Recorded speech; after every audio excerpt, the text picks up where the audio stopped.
So my name is Raechel Kelly. I run a project in Cheltenham called Planet Cheltenham, which aims to set up a community climate hub.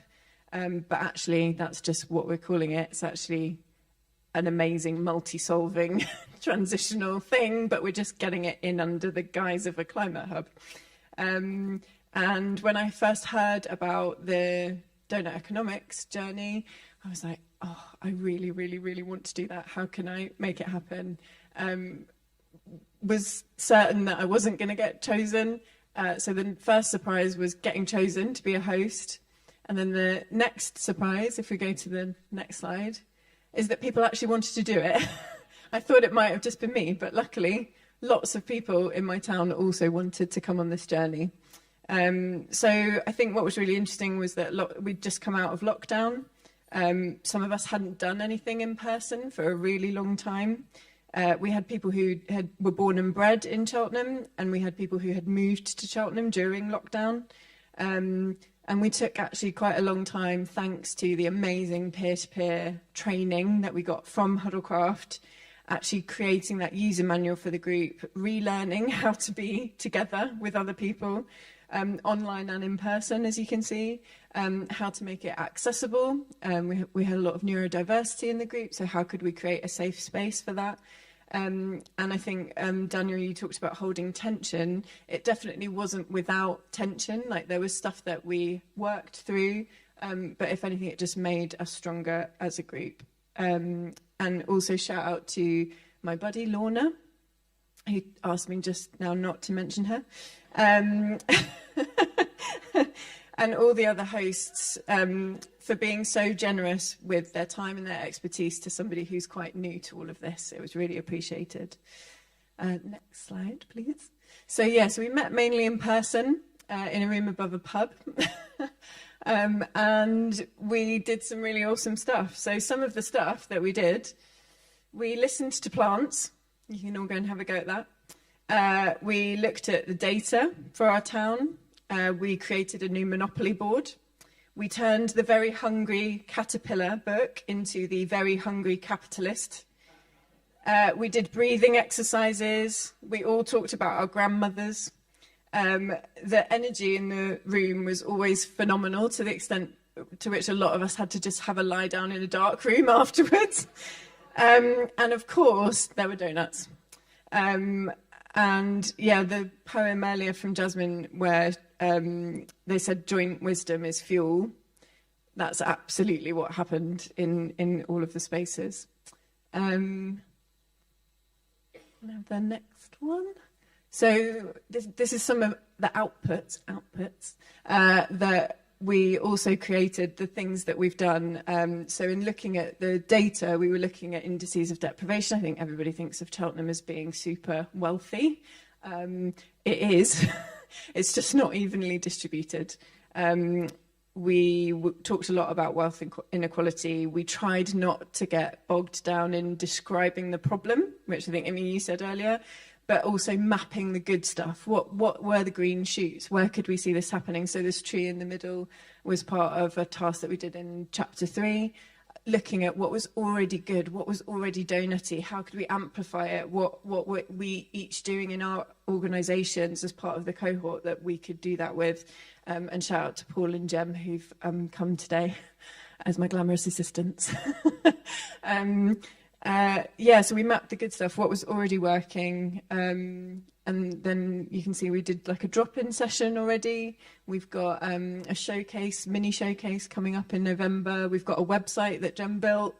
We've got guiding principles that were created as a result of other hosts mentioning that this would be a good thing to do. And yeah, just all of our projects that Planet Cheltenham are running, I think it's really informed a lot of how we're working and the power of peer-to-peer learning and how we can take that to our youth group, how we can take it to even our baby and toddler group in terms of families relating to each other, our community fridge stuff, our work around retrofit and energy workshops as well. So it's informed all of that. Next slide, thank you. So one of the questions that we came back to, I think that Lorna and Imi were saying, like, what feels more possible now? where I wanted to just take that back a step and say what has been made possible and what happened during the journey for everybody. So there were broken bones, but we still made it. Not directly as a result of the doughnut economy. That was incidental. And it didn't slow us down. One of the cohort became a counsellor during the learning journey. One of the cohort was helped by another member of the cohort to get a £15,000 business grant for their business idea, which is fully doughnutty, you'll be pleased to hear. One of the cohort took in a Ukrainian refugee family during the journey. We've had workshops with big public organisations that have happened as a result. We've got people looking at the 100th anniversary of Holst and thinking about how can we create within the Planet Suite one that's about Earth, because there isn't one about Earth. We've also got some massive North Star projects around creating a remakery and hack space in the town and how we can make that happen. And within the Planet Cheltenham project, we are at 70% funding and we've got planning permission for our building, which is very exciting. There's been workshops, there's been residents association meetings, and at that local neighbourhood level, there's some really exciting stuff happening. And as I was driving away from the showcase at the Red Shed in the summer, I jotted down my takeaways, what my key takeaways had been. And I do keep revisiting them, thinking like, oh, shall I update them and make them a bit more like what else was sort of speaking to me at the time? I haven't needed to update them because there's nothing I can improve on, I don't think. So yeah, Paul, if you go on to the next one. The key takeaways, we can't wait for this from above. We need to start doing it in our neighbourhoods regardless. Don't underestimate people's ability to handle plurality and complexity. It's not about having all the answers. It's about pooling lived experience and testing the solutions. We can't tackle crises separately. Hyper-local, multi-solving spaces are key. Your colleagues haven't been born yet. Think long time. Our colleagues in this work haven't been born. We may not see it in our lifetime, but they deserve it in theirs. And look around you at everything that you've seen today, that we saw at the showcase and that's in all of these rooms around you, all of the conversations that are happening. It's going to be worth it. And then just wanted to end on a quote from Donella Meadows. The scarcest resource is not oil, metals, clean air, capital, labour or technology. It is our willingness to listen to each other and learn from each other and to seek the truth rather than seek to be right. And I want to end on a massive thank you on the next slide to CIVIC Square, to Deal, to everybody who's been on all the journeys. It's been an incredible journey. Thank you.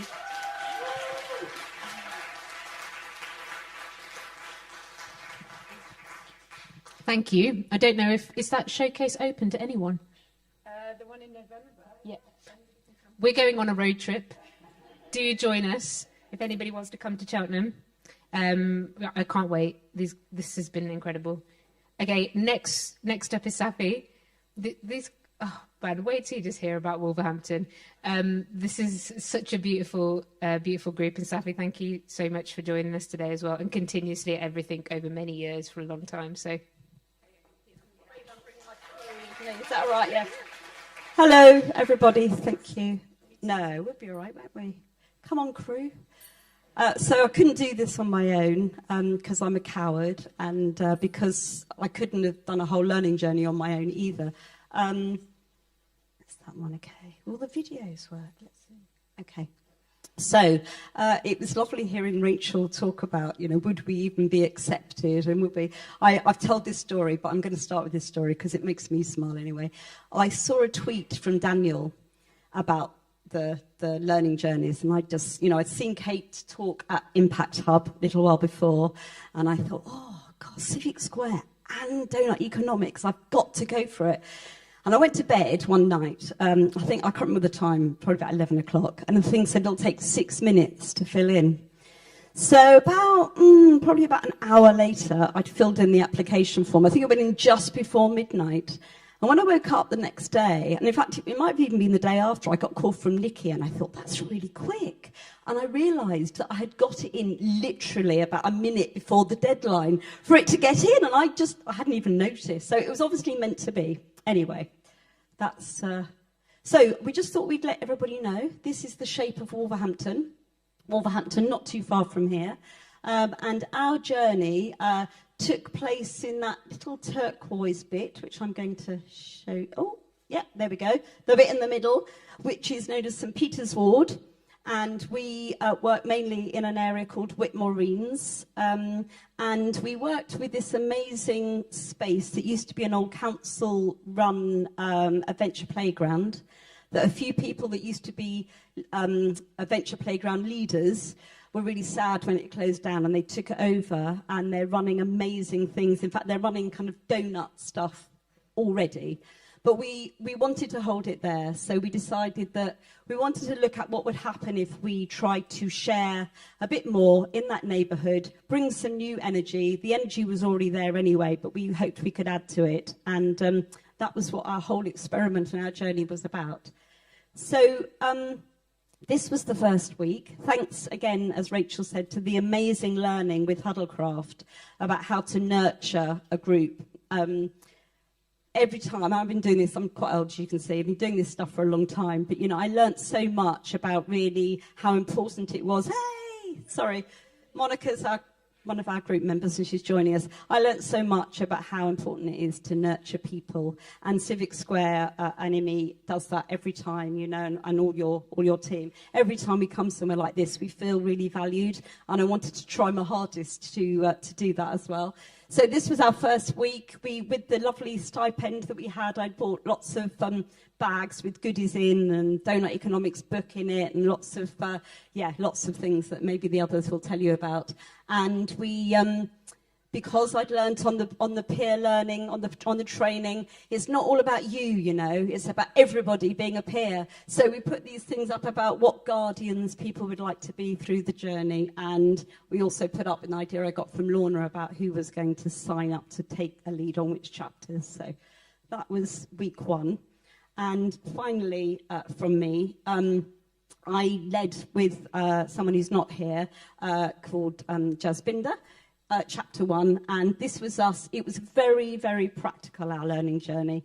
It was, I think we were really creative, but it was not at all techie. It was all like cutting out bits of paper and, you know, making things on cardboard, and it was really exciting for that. So this was us looking at, chapter one, basically, which I didn't put any of the names up, but changed the goals. So that was our chapter one.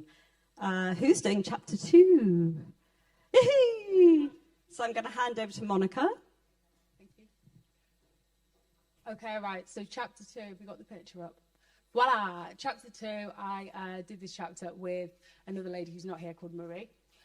We had a Marie and a Maria. So Maria, that was with. And what we did is we recycled and reused what we'd made in chapter one, and and added to it by then almost embodying the different parts that were described in chapter two, which was around, is it seeing the bigger picture? So it was sort of seeing that interconnectedness of how, you know, Parliament or the household all works together. But what we actually did was we actually invited people to embody that. So yeah, that was 2 seconds. Yes, I've got chapter 3. So that was nurture human nature. And this actually took part in, I think in one of the earlier pictures, you can see that Gatty Street has like an outdoor area, the secret garden. So we had to find the secret garden in the first place. And then we found our way to the little hut which is there, which is lovely, which you might see in other pictures. Well, you see it there, actually. So that one was around using the forest classroom at Gatty Street and using prompt questions and creating a collage, so that, you know, the questions that were being posed around that chapter. So it was all about that outdoor space. You know, there's Jaswinder having a good laugh over there. And we had a sit down outside and a cup of tea before we actually started the session. So we felt that session was all about embodying what that chapter is actually about. 4? This is me again. So I did chapter 4 with another lady who's not here called Kate.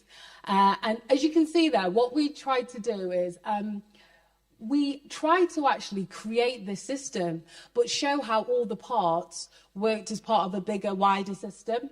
And so you can see the little thing there. So we all started by individually doing, I think we put an action to some sort of movement, what we thought politics of the system or economics was like to people. And then we kind of intermingled it. So we just added to it and built on it. And then we had this crazy little, it was quite funny. But then what we also did is we sort of talked through how almost like an individual inadvertently can become caught up in this system, this sort of tidal wave. So we sort of tried to explore different places to interject. But firstly, we obviously showed how if something happens quite early on, it can just have a negative effect and just work round. So that was it. Thank you. So chapter 5, for those of you that read the book, is a big, big bumper chapter. So thank you very much, Kate. So we had to get it down to sort of 3 key concepts. So we started off with trickle economics. And I think the unfortunate short-lived career of Kwasi Kwarteng shows that actually most lay people understand that trickle-down economics really doesn't work. We illustrated this by downloading a load of cartoons from the internet, and we distributed them amongst the group. And we just said to people in the group, just explain what's going on here and what your understanding is of trickle-down economics. And we got such a rich conversation out of that. It was really, really useful. We then examined what nature's systems can teach us about thriving economies, particularly efficiency and resilience, by looking at some of nature's natural phenomena. So we looked at an ant's nest, a tree and a river. And we just drew out some insights through doing some creative drawing in terms of what those things could teach us about, before moving into a role play, which was exploring the potential of creating fairer global, national and local communities through open source technology, which is actually more fun than it sounds. So I just want to say that, how much I've enjoyed working with this group. We ate a lot of cake, but we just really, really bonded as a group. I feel that we were very, very tight. So we didn't all know each other before we got together, but I feel like we formed some really, really bonded relationships. And we went very deep into things, and we shared a lot personally. And I also want to pay tribute to our fantastic host, Saffi. I was invited into her office yesterday. It's been a couple of years since she asked me down. I can't think why, but I saw stuck on her wall something I gave to her about 5 or 6 years ago, and bless her, it's still up there.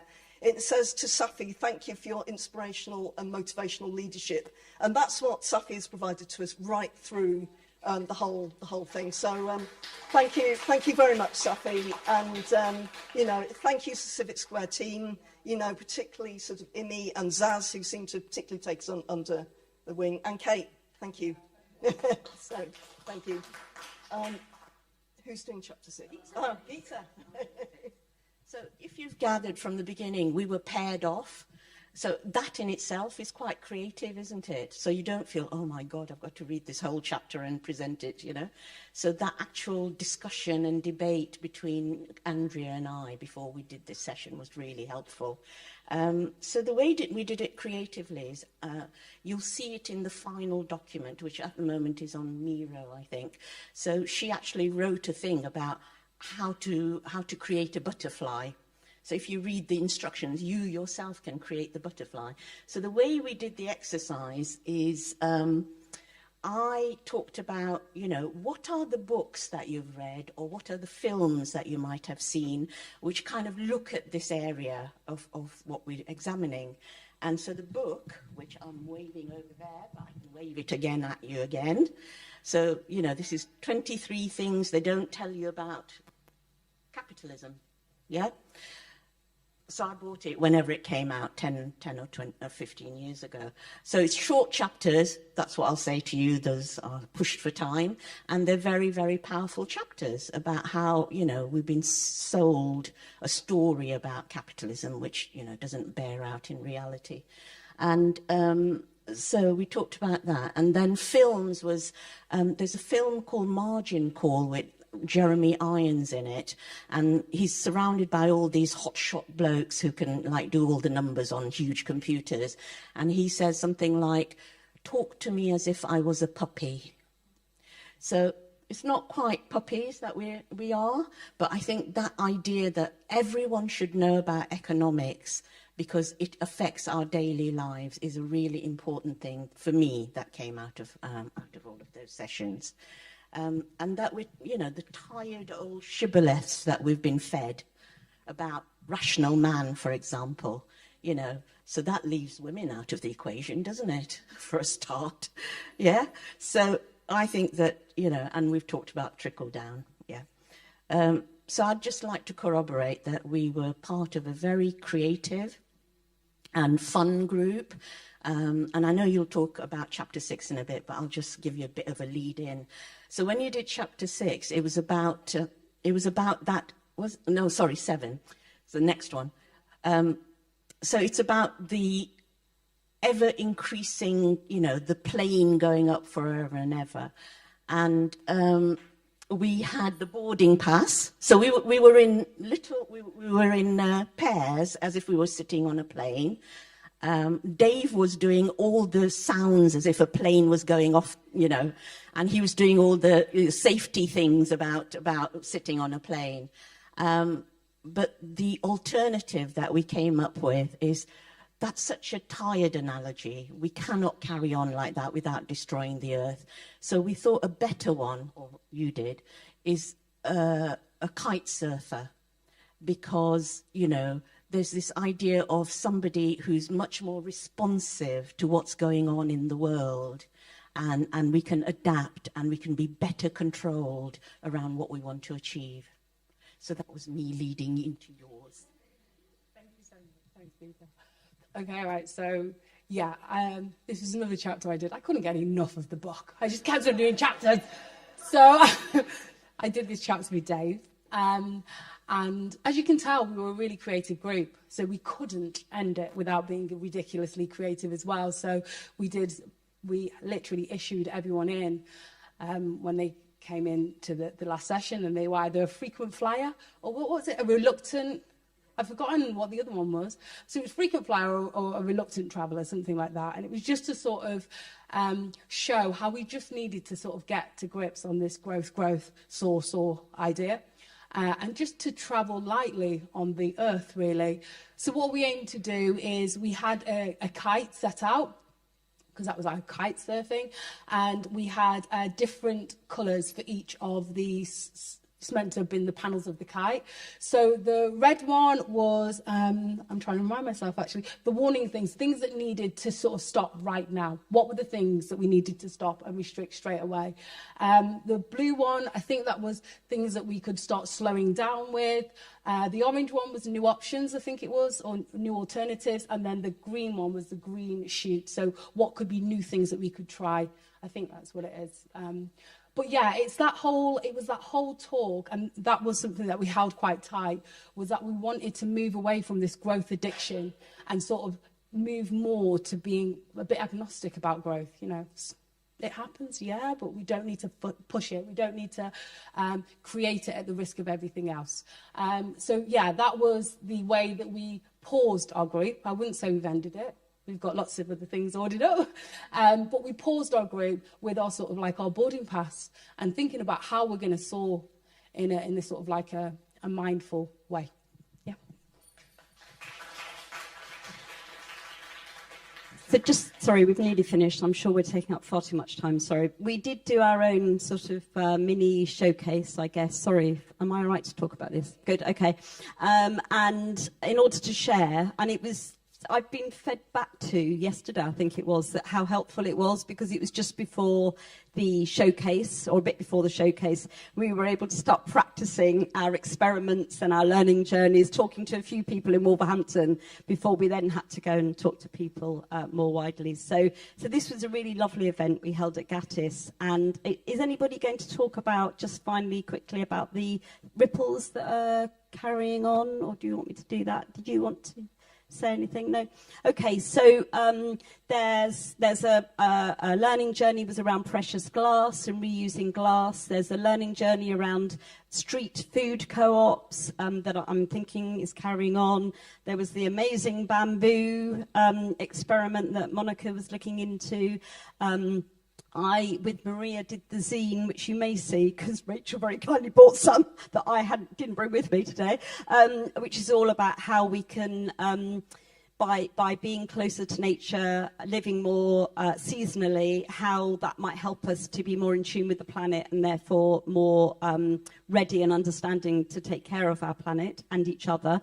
And I'm still carrying on doing some stuff around that. So, there's also an experiment around the spiritual kind of nature of the donut, and particularly that was inspired by the chapter 2, 3, the Nurture Human Nature one. So, okay, so I'm going to leave you. I hope it's going to play with our video that we did for the mini showcase, because somebody asked me, I think it was Nikki, that asked whether we would show this. So thank you. I'm sorry if we've taken a long time, but thank you so much.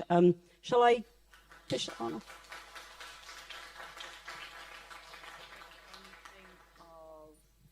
Rational economic man or human. I guess it is this societal pressure of, survival of the fittest, which does become quite individualistic. People are not just disconnected from nature, like the environment, the wildlife and the space that they live in, but they also are disconnected from actual people genuinely, and in that disconnection from people, there is also this sort of loss of the people power and the pulling together that as a community we can do, I suppose. And I guess I suppose for me, chapter 3 was kind of like that stark reminder of how intergenerational learning is vital. There's this push away from the collective saving, or just budgeting and saving. There's almost like there's want it now finance kind of culture that's being pushed. I thought chapter 3, Nurture Human Nature, was a perfect choice for our group to present on for the mini showcase. The takeaways for me from this chapter were how we can think about actually redrawing our self-portrait for humanity.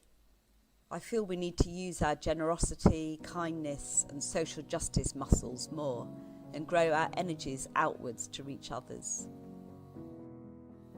So chapter 3 was hosted, where there were some reflections on the chapter in terms of a handout, a summary, putting it out there in terms of the things that we don't want to take with us, and then the discussion prompts, some of those key themes, and having a deep dive into those.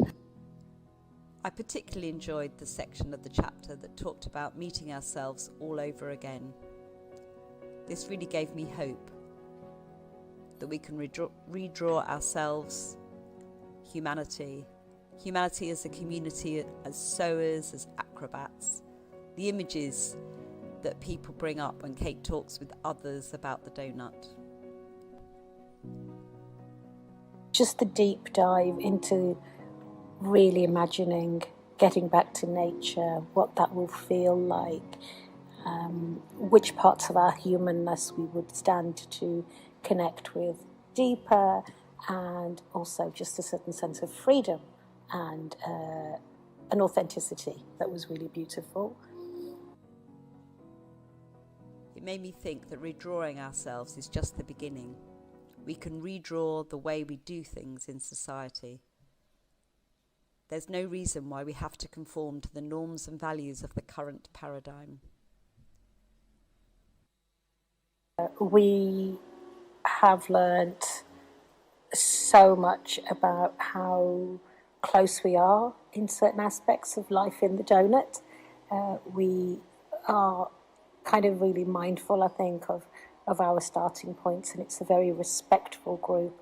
So I think we actually embody the Doughnut already in many, many ways. Mona doesn't like talking in public, so I want you to give her the most massive round of applause, and then smile, man. Give her a smile, like a hug smile, so that her magic can come out as well. Thank you so much. Okay. Thank you very much. I actually don't have any slides because what you would be able to see is a Zoom screen of 13 women. So I decided not to do that and just tell our story. I was hosting the International Learning Group, and to my big surprise, a lot of applications came in, so I had to choose our group coming together. But I ended up with a wonderful group of 13 women from 4 different continents. So we had from South America and Brazil, 2 from Cape Town, South Africa, 1 from the US, 2 from Sweden, and across the UK and Ireland, and myself from Denmark. So I'm based in Copenhagen. So I haven't met any of these guys before this summer when I was here for the showcase. So everything has been running remotely, and that has been my role in the bigger picture. We were meeting on Zoom for 2 hours every week for half a year, and I dare to say that our biggest strength was the conversations about the content of the book. We struggled a bit more towards the end. Not struggle, but there was, I think what I'm observing is other groups have been able to come together in a physical space in their own neighborhoods where we were distributed across the world. So that was my intention from the beginning, to bring people together who wants to do this kind of work but might not have that community in their place yet, which was very successful, very heartwarming, and a lot of good energy and hope came out of that. To the action side of things, it got a bit more vulnerable because you are alone in your space. And I think that's a major learning for me and our cohort in general, to do everything we can to bring that community together so that we don't run into that loneliness of trying to make things happen. Yes, we discovered 3 major topics that we recorded a podcast on, and you can come to me afterwards if you want guidance on to how to find that. But one major topic that came out was the topic of language. We were across the global north and the global south, and we discovered pretty quickly that our contexts are widely different. We might run into similar challenges, but the way we speak about this transition cannot be in one way. It needs so many different ways of talking about it. And then there's a topic about well-being. Our group have several challenges considering mental and physical health. So over and over and over again, we ran into conversations about how do we actually take care of ourselves in this work, because there's a lot of exhaustion. I think we all talk about exhaustion or tiredness, and I think that came out in our group to a very high extent. And some of the people who have chronic illness have really taught the rest of the group a lot about setting boundaries and taking care of ourselves.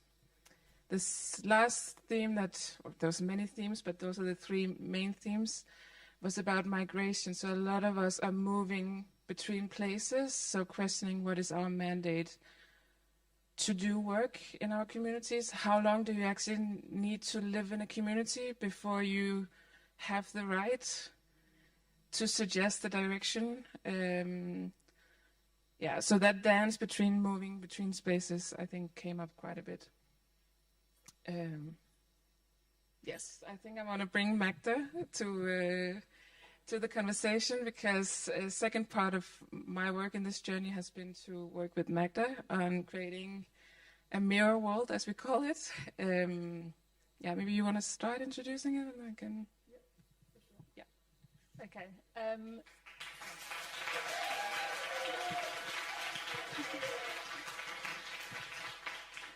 Yeah. So the idea behind the mirror world was that this would be a dreamy, playful and explorative space for the people on the learning journey to access the resources, the tools, content that we were providing, but also as a way for them to explore the chapters and then to also use the space to create their own harvesting, create their own content, and gather everything together in one beautiful space.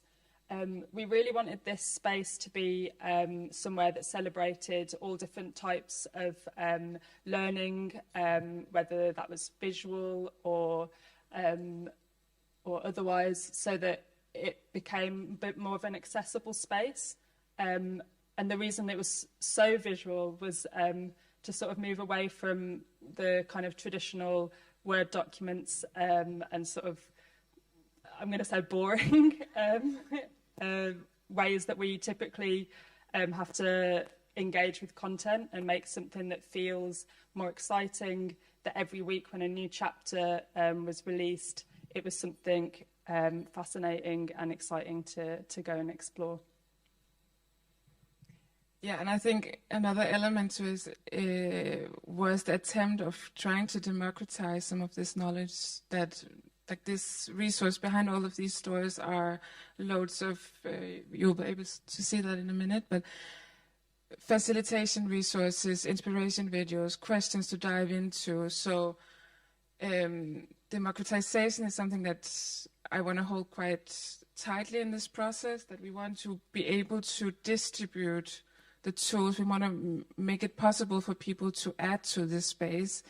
I think we were running, honestly, a little bit behind the entire time, because for several reasons, we couldn't really get this out in real time. So, yeah, learnings around that. But the attempt to create a space where we have curated some of the resources with the help from the CIVIC SQUARE team, to make that accessible, but also create a space where other people can contribute to that knowledge curation. And I think the distribution, which is one of the principles as well, like we tried very hard to embody that, and that's also the goal now, to make this space open source within the next couple of weeks, so that others who wants to pick up this work have a space to go to that might not be very text heavy, very linear, space to engage with these ideas. And pluralism is definitely another concept that we want to bring in here, that it's not just one question or one tool or one way to design a session on a chapter. It's several possibilities. And we constantly reiterate that don't just follow what we have suggested. Pick what makes sense, add to it, hack it, scratch some of it. So that feels very important. Yeah, and we're going to tomorrow have a deep dive into how to use it, because we are aware that using a platform like Miro is not accessible to everyone. We want to make that part as open as possible. So come tomorrow and join us and get to play with the space, because there's a lot to explore. Yeah. Do you want to show? So I think we can just show a few what's behind some of the doors, and then we will let the rest be up for tomorrow.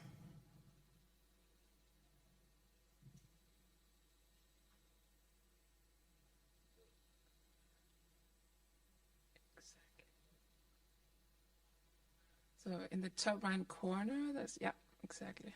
If you press that one.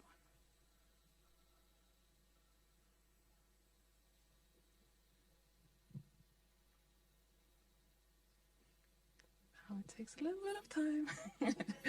So this was a board we created just after the kickoff weekend that happened in this place. I wasn't here in person. I was looking from Copenhagen, but we have curated the videos from talks from that day, picked out some of the questions that was mentioned by Kate and other people in the space.